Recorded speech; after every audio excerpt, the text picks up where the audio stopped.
Welcome to this week's edition of Vikings Update. Well, baseball and softball seasons are in full swing now as both teams just returned from their spring trips to Arizona. The Viking baseball team posted a 5-11 record in Tucson and is now 9-18 overall. Offense was generally not a problem for the Vikings, who scored 5 or more runs in 9 of those 16 games and currently have 8 players batting over 300. Brady Anderson is one of those 8. He is currently batting .447 and slugging .697. For his efforts, Anderson was named North Star Player of the Week on Monday after hitting .420 the previous week with 10 RBIs. Short rest for the Viking baseball team as they're back at it this weekend with doubleheaders at Dickinson State on Saturday and Sunday. You can follow live stats of those games through our baseball webpage.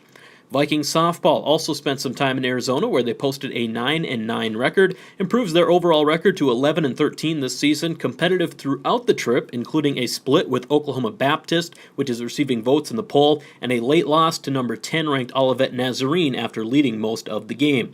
Also had some dominant pitching performances in Arizona. Morgan Nally was named the North Star Pitcher of the Week on March 17th after posting a pair of complete game victories the previous week, and this Monday, March 24th, it was Lindsey White's turn to be named Pitcher of the Week. She went 3-1 the previous week with a 1.29 ERA, so congrats to both Morgan Nally and Lindsey White on their conference awards. Head coach Ellie Fracker's squad is off this week and will resume play April 5th and 6th with home and away doubleheaders against the University of Jamestown. Live stats are available through our website.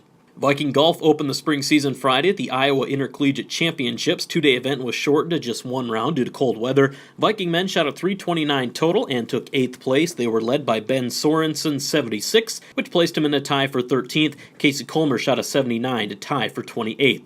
Next scheduled event for Viking Golf is tentatively April 13th and 14th in Jamestown at the Klosterman Spring Classic. Viking Outdoor Track and Field set to open the season Saturday at the Dakota State Invite, first outdoor meet of the season for the Vikings, so let's hope the nice weather forecast for Saturday holds true and they can get their spring season going on Saturday. Valley City State senior Brittany Lehner pulled in some more awards this week following her great senior season on the basketball court. The Watertown, South Dakota native was named an honorable mention to 2 different All-American teams this week, the official NAIA Division II Women's Basketball All-American team and the Women's Basketball Coaches Association All-American team, so some well-deserved honors for Brittany Lehner. Congratulations to her.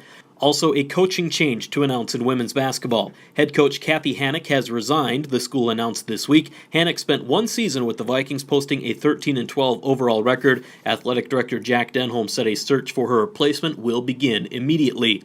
From basketball coaching changes on to football coaching changes. Viking football offensive coordinator Marty Costello has resigned for a job at Wisconsin Stevens Point. Vikings were 21-10 over the past 3 years and set more than a dozen offensive records with him as offensive coordinator. Head coach Dennis McCulloch has decided to promote from within. Current coaches John O'Day and Jake Bresky have been promoted to co-offensive coordinators. They begin those duties immediately as the Vikings start spring ball in early April. That does it for this week's edition of Vikings Update. For more Viking news anytime, check out our website, vikings.vcsu.edu.